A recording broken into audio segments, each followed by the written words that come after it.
Hello दोस्तों, तो आज एक और न्यू वीडियो आ चुकी है जिनमें हम 100 मार्क्स की हिंदी के कुछ इम्पॉर्टेंट चैप्टर को पढ़ेंगे।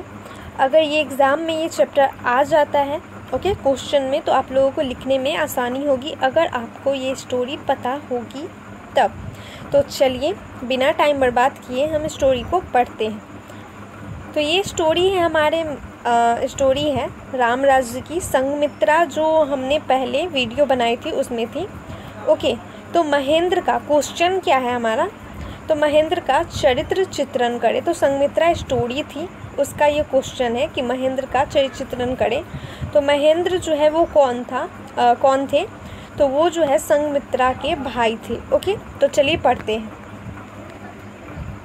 बेनीपुरी विरचित संघमित्रा और श्रृंगल विजय एकांकियों का महेंद्र एक ऐतिहासिक पात्र है।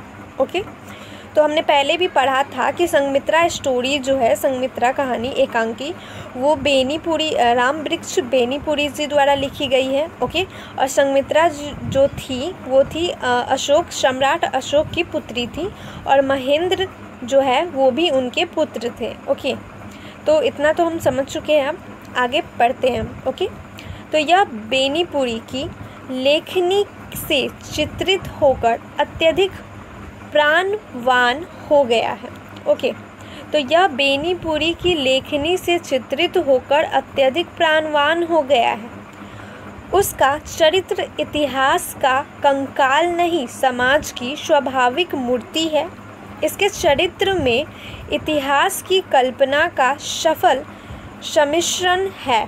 इन दोनों एकांकी नाटकों के प्रारंभ में महेंद्र शक्ति के उपासक बने दिख पड़ते हैं। अपने पिता के संस्कार के अनुरूप राज्य विस्तार की कामना और युद्ध लोलुपता उसमें विद्यमान है। वह कठोर हृदय वाला पुरुष है, अतः उसके अंतस्थल में भय का लवलेश नहीं है। संघमित्रा नाटक में वह संघमित्रा से स्पष्ट कहता है, पगली मर्द डरा नहीं करते।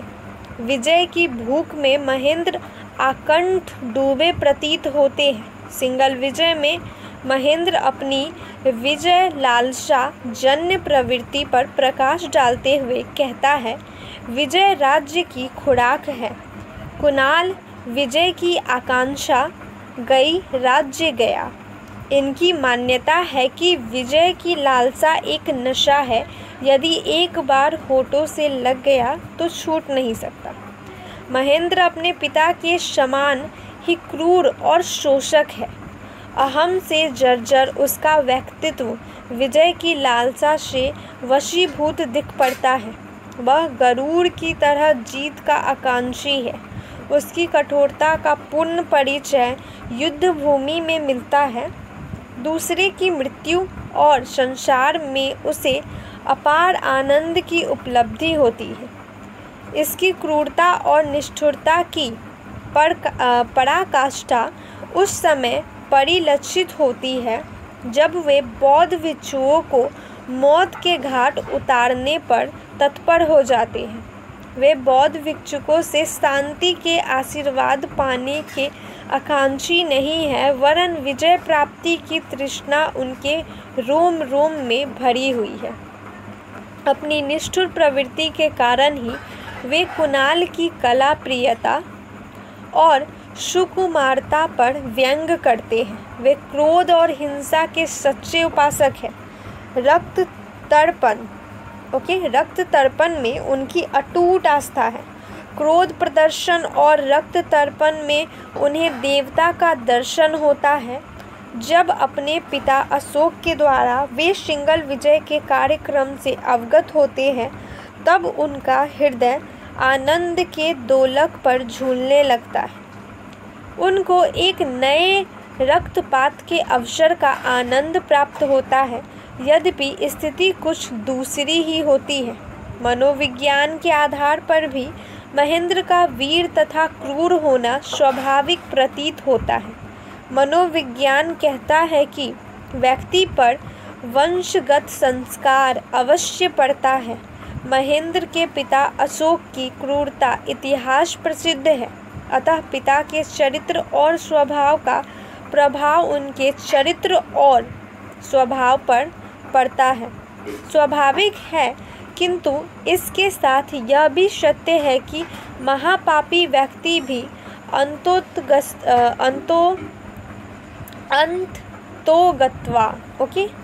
अंततोगत्वा साधु और तपस्वी हो जाता है। वाल्मीकि महाचंडाल थे, तुलसी काम वासना से आक्रांत थे, अम्बपाली भोग कामना और विलास लिप्त रहने वाली थी, परंतु उनके जीवन में कितना बड़ा पटाक्षेप हुआ, परिवर्तन हुआ, यह इतिहास के पन्नों पर स्वर्णाक्षरों में अंकित है। हम देखते हैं अंधकार के बाद प्रकाश की सुनहली किरण फैलती है, रात्रि के पश्चात प्रभात का मंगलदायक दृश्य उपस्थित होता है। इसी प्रकार पाप अपनी पराकाष्ठा पर पहुंचकर पुण्य से पराजित हो जाता है। महेंद्र के जीवन में भी महान परिवर्तन होता है। मानवता के भक्षक और बौद्ध भिक्षुकों के उपदेश से मानवता का